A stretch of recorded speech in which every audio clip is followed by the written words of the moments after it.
Dear Che, where have you been, man? I assume you're pretty busy with work as you haven't been on live for like 2 weeks. How's the Evil Empire treating you? Are you and Peter Moore like BFF yet? Hey, I don't wanna go to work today. Wanna stay home and play all my video games on the one-up show. You know you'll be a star on the one-up show. You already are. Every day, this life's a holiday. One-up, one-up, one-up, one-up, one-up, one-up, one-up, one-up, one-up on the one-up show. One-up, one-up, one-up, one-up, one-up, one-up, one-up, one-up, one-up on the one-up show. See, I just don't get it. You work at Microsoft now, and yet you don't turn on your 360 anymore at all. I still need to finish unlocking some of those GRA co-op achievements, and unfortunately everybody on my friends list just plays Oblivion these days.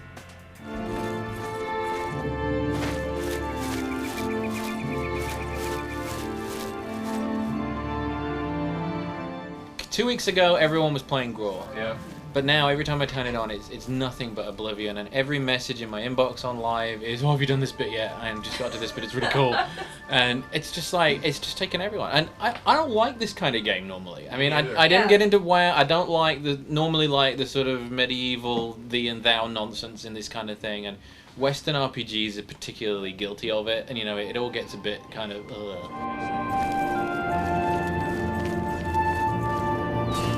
But what I liked about this is it does start to sort of diversify culturally, I think, the further you go. I like the imagery with the blades because they're mostly these enormous black guys with like Northern European names and an Asian culture. Yeah. Everybody sort of looks the same. They sort of have the same facial like scrunchiness. I don't think it's the prettiest thing, but it doesn't make anything like inferior, so to speak. Like there's no hierarchy of like the races, which is like kind of awesome, but I don't know. I think the faces are all pretty ugly. Yeah, Bethesda hates beautiful people. I mean, I think that's what it comes down to. Hello, I don't think we've met. Are you new in town? But I hate how everyone has like a very human voice. Like the lizard people, maybe it's just, you know, how we've been trained to think, oh, lizard people should have like kind of scaly sounding voices, and orcs should sound all grunty-ish. But when we walk up to like this big green guy and he's like, "Hey, how's it going?" It's like, Yeah. I kind of like that. Okay.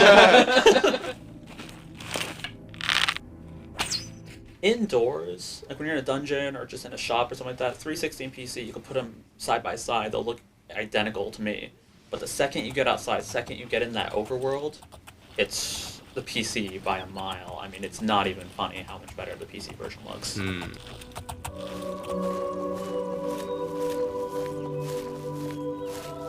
You're watching like the grass kind of like grow in front of you as you go along. It's completely distracting, and the frame rate's jumping around, and buildings are popping up everywhere, and it's just like, it's almost embarrassing, I think. I mean, it's really hideous to me.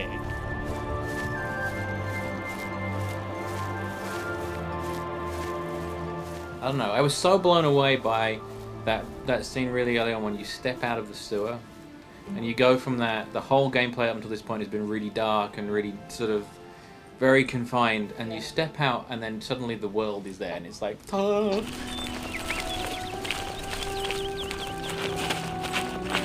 You hear things anecdotally about you and other people, but it's only ever anecdotally. So you'll be walking through the city and someone will say, "Oh, it's the hero Kvatch, and isn't he awesome?" And then you go talk to the guy, and then that's when it breaks the sort of suspension disbelief. It's only the sort of ambient stuff. In this game, more than other RPGs, you can kind of be a jack of all trades and, you know, like decide that, I'm going to be the mage that's also quite good with swords and at the same time is sneaky and stealthy and like can cast this sort of magic, and I'm a conjurer, and, you know, like whatever. As long as you play that way, you can raise your skills in those levels.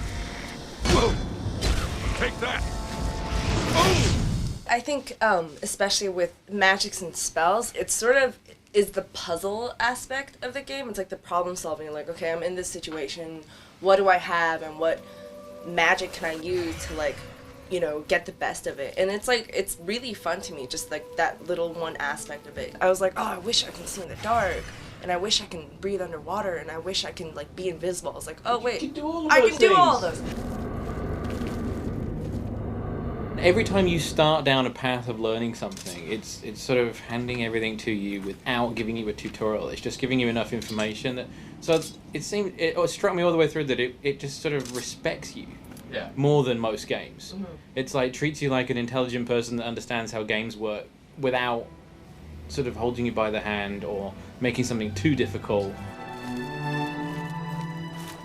I was watching my roommate play, and he was just wandering by some like random cave on the side of the road, and there were ogres outside that were guarding the cave, and he's like a stealthy kind of thief guy, and so he was like sneaking, just about ready to come up and attack one of the ogres when this other random NPC just like walked by and happened to aggro the ogres and got into a battle, and the ogres ended up killing the guy.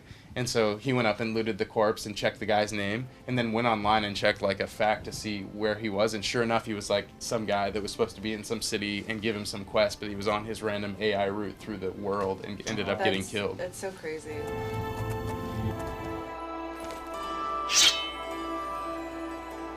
People haven't worked out if it's a bug or if it's intentional, but if you go into a store where there's something on a counter, everything's affected by the physics model. Mm-hmm. So you can nudge something off a counter that's in front of the store clerk and then keep pushing it to part of the room where he can't see it, and then you can take it. I mean, the Elder Scrolls series has always had like those weird bugs like that either completely put you over the top for anything you need or completely gimp you. Right. Like for the vampire quest, I ran into this NPC where the reward for completing the quest was 500 gold. I'm like, great, 10 hours work for 500 gold, thanks a lot. But you keep asking him for that reward, and he'll keep giving it to you.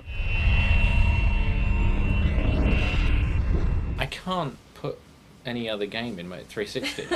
Like, my son likes watching me play racing games on the 360, and that has been the only time where I've taken Oblivion out, when he's insisting, Daddy, race cars. A game hasn't got me like that, and certainly not one like this for a really long time. I want to play Grow, I just don't have the time. What's the matter? Getting tired? Ha ha! Ha! But yeah, Oblivion's the shit, and sad as it may be, there's really little else I'd rather be doing these days. That fact made this past week particularly difficult, because we had to go out to San Jose for GDC. Jane had this clever idea to bring the 360 and a monitor down to the show so we could get our fix while we were away, but unfortunately Mark's Saturn wasn't quite roomy enough for the cameras, the computers, ourselves, and an HD display. Oh well, the convention was awesome anyway. For me, the best part of these things has always been running into my favorite developers. Jane got to talk with Mizuguchi for like 2 hours about his games, his goals, and trance music and stuff, and at one point, Jane and I were walking down the hall and we ran into Fumito Ueda and Keita Takahashi. Jane asked them if they'd like to interview each other, and they agreed, dude.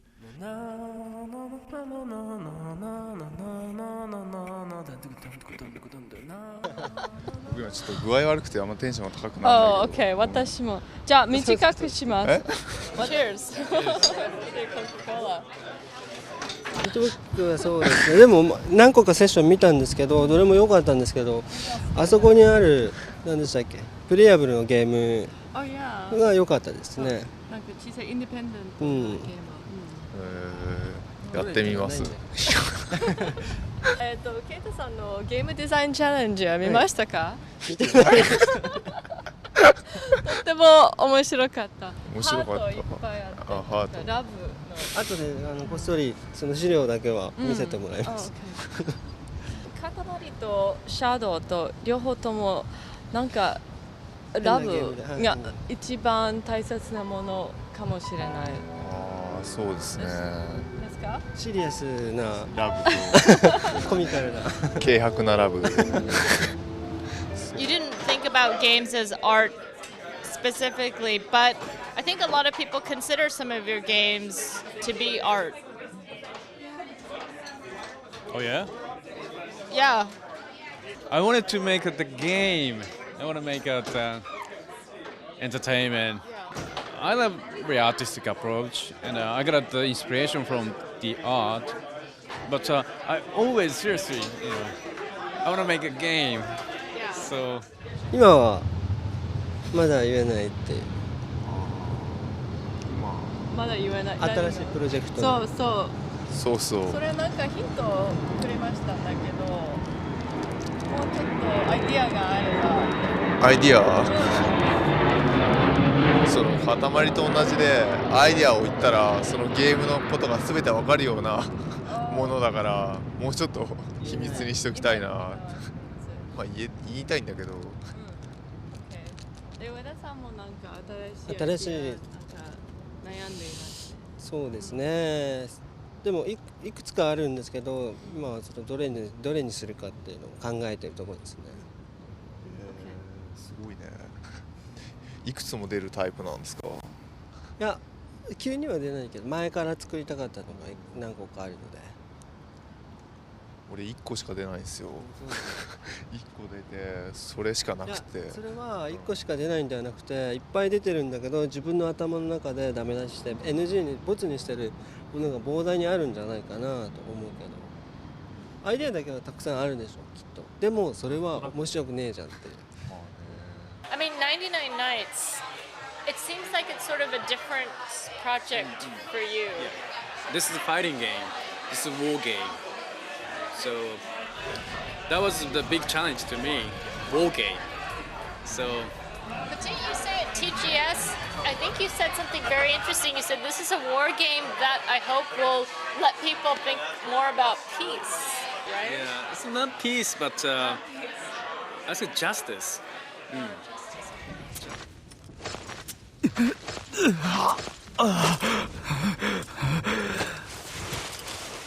そなたたちは我らは聖堂騎士団聖堂騎士団聖都バルハーリンの聖堂騎士団かああそうだ頼むバルバザールをバルバザール辺境の防波堤であるバルバザールのことか一体何が Because you're trying to express the different points of view? That's right. Yeah, I got a big inspiration from Rashomon, Kurosawa movie. So, yeah, I try to use the difference of the impression of the people. Everybody has a different point of view and a different story. So, but the fighting and the watching the war, one war, and in this game, the big surprise is that you can play the enemy.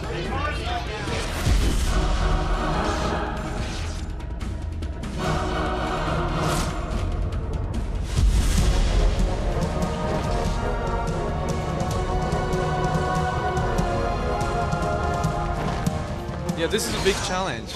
Yeah. But that's okay. So yeah, so I was so nervous before I make this game. Why? In the brain, it must be fun. Like, what is fun? Yeah, this is very difficult It's a hard question. to say, but it's kind of a sensation in your body or brain, and unexpected and unexpected chemistry by different senses or different emotion. I don't know, I want to know. 上田さんはよくムービートレーラーを見て、そしてそれを自分でカットしてみたい。そしてケイタさんは日本語でどうやって言うんだっけ？忘れちゃった。そのスカルプチャー。ああ彫刻をやってた。塊の場合は本当に単純に思いつきで何も蓄積型じゃない発想なんだけど、今作っているやつは結構蓄積型でこうしたいああしたいこうしたいああしたいっていうのが集合して、あこれがいいっていうのが理屈からっていうか最初にっていうかなんか願望があったんですよ。最初にこういう風なのが作りたいなって。そのためにはどうすればいいかってところで全部当てはまって、あこれいいなっていう。だから結構新しい、自分の中で新しいかな。Do you play an instrument? No, at all. Not at all. Do you make digital music on the computer? No, no. Okay. I think that's a power. That's a reason. Oh, I'm gonna make the game with the music because I don't play the instruments, but I love music. I think like me, many people in this world, in this world, and I want to make some bridge. But the music and the game, How do you make them? Yeah, how do you make them combine? how do I make? How? I want to know that.音楽はね、だってゲームよりも音楽の方が強いと思ってるし、音楽の方がいい意味で分かりやすいっていうか、人に伝わりやすいですよね。その力をわざとゲーム音楽っていうくくりとして制限したくない、いいものはいいんだったらフルパワーでやりたいなっていうところでしかないんですけど。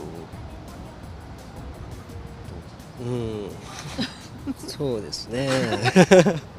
いや、あんまり音楽は詳しくないのであれですけど、でも確かに音楽の力の方が強いとは言わないけど、音楽強いですよね。半分ぐらいの演出の半分ぐらいは音楽の力であったりするので、あとは音楽はいいですよね。ミュージシャンには憧れますね。I think it's the people who love the music. They can play the synthesizer, but most of the people doesn't know about how can play the synthesizer. So I want to put that kind of experience into the game experience. So very simple game. So that's the reason I the Res is shooter, very classic shooter style. Yeah. And the Luminous is a puzzle game. So yeah, the puzzle game everybody can play.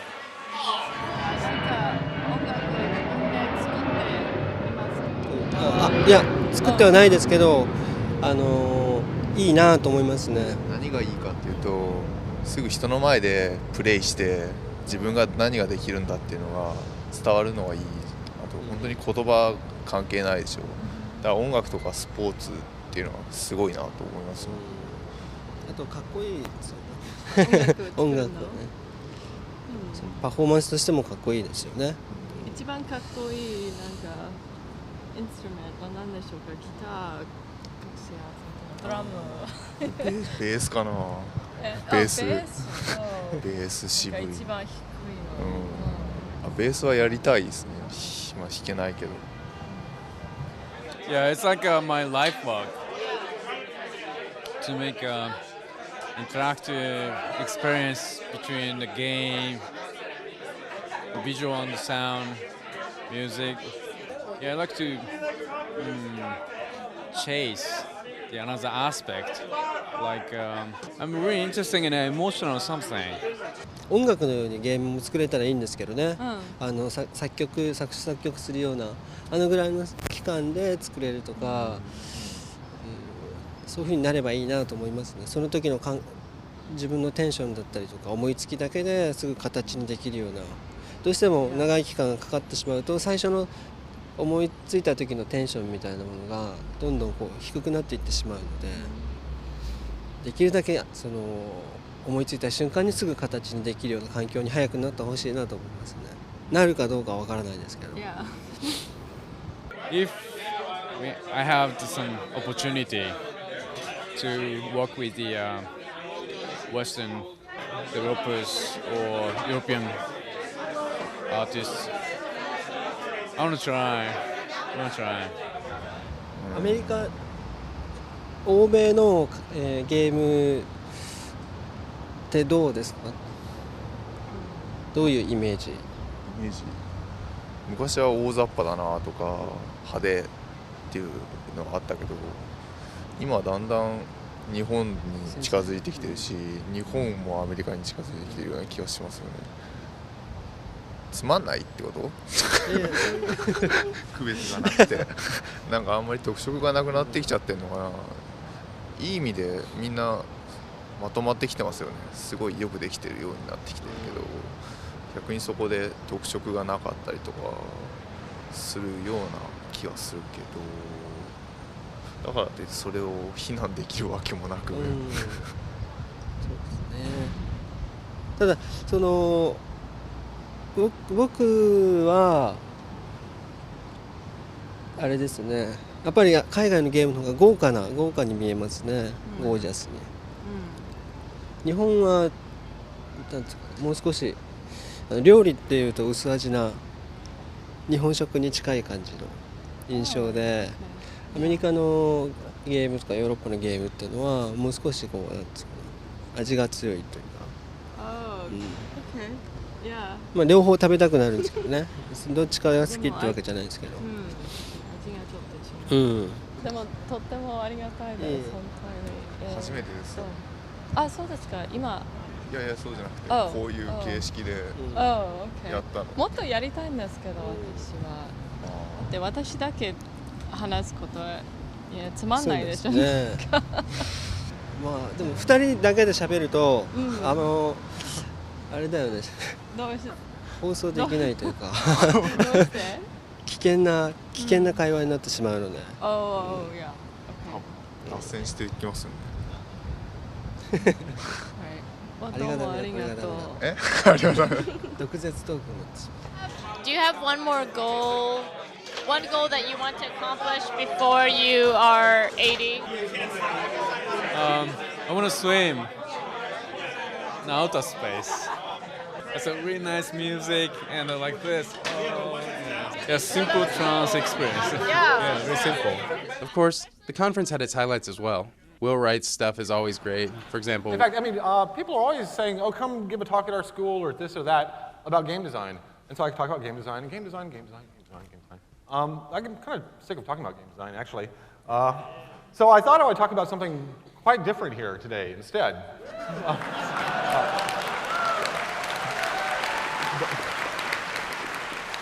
For me, I start a game idea, and usually there's this concept at the beginning, something that sparks an idea. Then I go out and do a lot of research, get really involved in it. Then, of course, kind of the standard modes of, pre-production, production, testing, marketing. It seems to me at GDC that we cover these last 4 sections pretty well, with the topics that are covered at GDC. But I've seen very little stuff kind of done in the very early phases, the research phase of how you start with the very core of an idea, usually one person kind of doing background research and doing the very early formulation of that idea. And that's really my favorite part. That's the part I enjoy the most by far. So, just kind of tinkering around in your lab, doing stuff. So I started thinking about, okay, what can I say about game research? But then, I had this nagging thing where I really still wanted to talk about this other thing, And I thought, well, okay, maybe I'll just do both of them, What should I do first, though? Do I do the game research, Astro? It felt kind of weird to have like half a talk and then another half a talk. So I decided I would actually interleave the two for maximum confusion. So we're going to be going back and forth a bit here. In some sense, one is an example of the other. So, starting on the research side. The Japanese have this great term called otaku. How many of you have heard this before? Yeah. It kind of usually refers to a 14-year-old, kind of socially dysfunctional guy who collects little anime dolls. But, I kind of embrace that philosophy, in the early stages. When I get interested in a subject, I just get, obsessed with it. And I'll speak to everybody I can about it and tell them how cool it is. And in some sense, that's my very early stage of prototyping. For every game, you kind of want to start with, why am I doing this? I mean, and when you start getting into the game concepts, it's always about, what is obviously fun about this? When I put this on the back of a box, why is somebody going to think, they're going to want to play it? What's the hook for the player? Just to give you an example, when we were doing the space stuff, we thought, okay, suppose we had a UFO and we could go anywhere, what would we want to do? all these worlds the players had created. And then, we kind of dove in, and it depended on every level of the game. We thought on a wild planet, we'd probably want to do the uplift thing, making them smart, or maybe just kind of collect them, like Pokemon. On the tribal, really, it seemed like we wanted them to worship us, maybe make monuments, and be their god. Civilized, maybe play First Contact, adult supervision, or maybe just kind of mess with them and do crop circles, And then spacefaring, obviously combat, trading, maybe building interstellar federations, but definitely exploration, because at that point the world gets so expansive. But for every level of the game, we would go through and just kind of figure out what are the obvious things that, if I ask somebody in 2 minutes, I describe them the game, what would you want to do in this game? And we'd put those all down on a list. Okay, back to the aliens. Oh, Okay.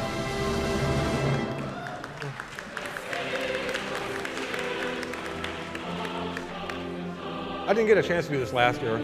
I was too busy.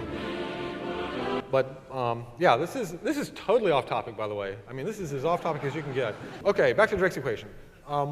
Now, clearly all these values are not 0. And in fact, none of those values can be 0. If any of those values were 0, we wouldn't be here. So each one of these values has to be something. If we take fairly pessimistic assumptions and we bump them all up to 0.01, and most of these are fractional, so it's like 1%. And then we just take those numbers and we multiply them times the 100 billion stars in a typical galaxy times the 100 billion galaxies that we know of. We still end up with a pretty large number of aliens out there, about 100 million in this case. My research conclusions are that, and this is something I do always at the beginning of every project, is I take a lot of time to consider it and don't get too committed to any one idea too early. And that's what I'm doing in a lot of the reading and the research phase. I cast usually a very wide net over subjects, and a lot of times, like in The Sims, which started as an architectural simulator and led more to behavioral stuff, I'll find myself taking very interesting kind of twists and turns through that research path. And what you really want to know is what 90% of the material is irrelevant to that core idea, because that core idea is going to be shifting around underneath your feet all the time, and you need to kind of understand the region of space it can shift in. I have no problem with this one, but getting totally obsessive about your subject, I find helps a lot. It drives the interest. Whenever you see anything that's relevant to what you're working on, you'll see it more readily on the shelf, or somebody mentions something, or an article. You'll just find yourself absorbing this stuff so readily that it's almost effortless. And then you want to cultivate that onto your team. As you talk to your team about this stuff, and get them interested in it, pretty soon you'll be talking about this stuff over lunch, and you're all really enjoying it and learning from each other. And this kind of, comes to the fact that eventually you're going to become a teacher, not just to the people on your team, but to the people in your game. These deep lessons that you're learning through research are eventually, through several filters, going to end up, kind of at the player. And this is one thing that is probably the most important to me, is the fact that we always have the opportunity to change our players at a very deep level. I mean, to the point where we can influence their future career, for instance. And that's something that we shouldn't take lightly. And it's something that we shouldn't squander. So we should probably make the best use of that whenever we can. So thank you. Jane even participated in the annual rant panel, and God, she killed it. Thank you. Despite the fact that she hadn't had much time to prepare. I've had a couple drinks just before this, so what I wanted to talk about was, well, there's a lot of things that are wrong, and I think we all recognize it. Why do we still have sessions in 2006 about attracting women to game development? Like, why is that even an issue now? Hot chicks, exactly. Why don't we have our own Sundance, our Oscars, our award ceremonies? What is the state of games journalism? I don't know. It seems like I read a blog post every day about the state of games journalism, and I'm still no nearer to understanding what that state is. But ultimately, I really love games. And I know you all do too. And I think that what I want to say is every rant should have an action. So in other words, what's the point of us sitting around and talking about what's wrong if we don't actually go and do it? So, okay, so I have a project for all of you, every single one of you. You think about your number one bitch, like your number one beef with the industry, with your job, with whatever it is, with the way things are handled. And tomorrow, okay, not tomorrow, no, not tomorrow, Saturday, Saturday, do something about it. Do something positive, creative, make something, produce something that means something in the world. Because otherwise, we're just sitting around talking to ourselves forever. So, all right, I think that the drinks are kicking in now.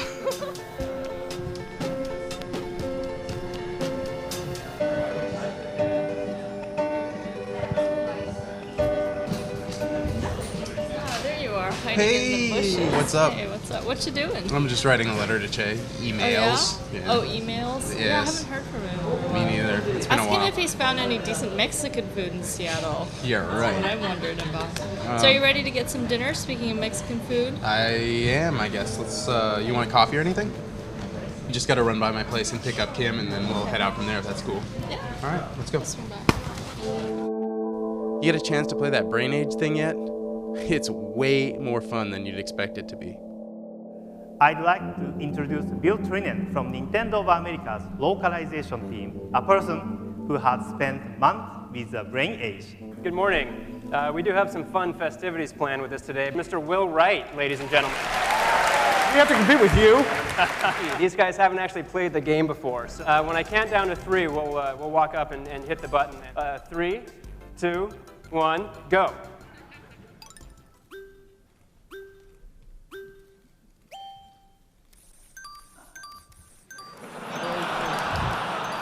Oh.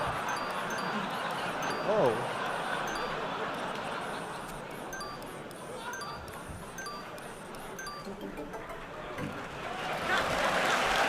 Oh.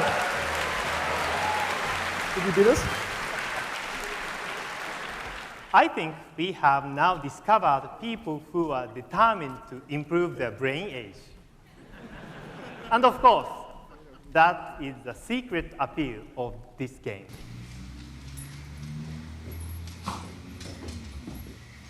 Hey, Kim. Oh, hey, Jesse, what's up? Oh, nothing. Where Ryan and Jane? Oh, they're not back yet. Oh, okay. What are you up to? Brain age. What's that? It's this game that Ryan brought home the other day. Oh, yeah? There's all these little games and problems that you play, and you're supposed to do it every day. Like, it has, like, brain age check. You're supposed to do that every day. Right now, I'm at 42. But I started off about 59, and Ryan actually, when he played a couple of games, he was 70. They give you multiplication, adding, subtracting problems on the left, and on the right, you have to write big.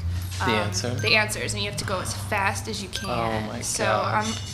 Sometimes I'm good at this, sometimes I'm not. I think the key is to kind of look at the one underneath and while you're doing ahead. it. Yeah.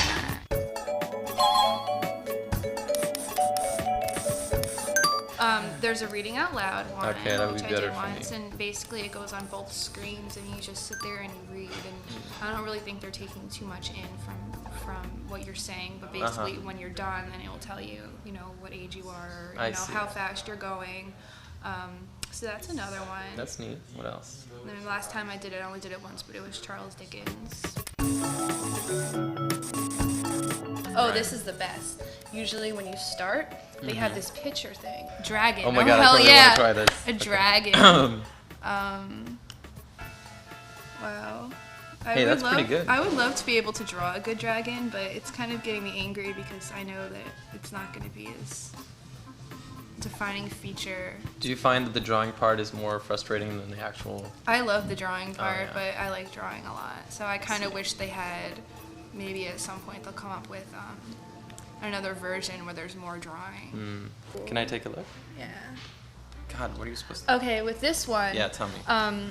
So they have different words, right? But you're not supposed to pay attention to the word. You're just supposed to say the color. Red. Blue. Red. Yellow. Black. Yellow. Red. Yellow. Do you have to use a robot voice, or is that just what I do? am using my robot voice. Oh, that's not bad. Let's see. The best brain age you can get on this test is 20 years old. Yeah. That sucks. That's pretty good. I'm pretty bad with the word ones. So it's telling me I have the brain of a 50-year-old. But see, the more you do, the better you get at it because you're more used to it. So that's the whole point of the game. Yeah. So a lot of older people are using it to be able to, you know, most people don't do these type of things in a normal day. Right. So the more you do it, that's why I'm doing it every day because I want my brain to be 20. I am bad at these things, and that's probably why I should be playing this game. Exactly. Yeah. Because I feel accomplished afterwards. I really wish this was around when I was younger. I definitely will recommend this to like my grandma. You know. Do you think it would have helped you? Or do you think you would have just like flung it across the room? because it's fun. It is? Why don't you borrow it for a couple of days? I'm sure Ryan wouldn't mind. Oh, that's awesome. Yeah, that'd be really cool. I say you can take it, so I'm sure it'll be okay with Ryan. Hey, guys. Hey. How's it going? Pretty good. We're playing Brain Oh, Age. you guys got a DS Lite and Brain Age. So that's where that's been. I'm sorry about that. How old are you in your brain? 50? I think Nice. you're 44. Not so good, That's right? 44. 44? Yeah, Not you bad. did pretty good. 44 is still sexy, you know. 50, not so much. Maybe in Hollywood. You guys hungry? Yeah. Let's go. We got reservations at the nerdiest restaurant in town. All right. Winterland. Oh, I'm so excited about that. Let's go. All right. You're nerdy enough.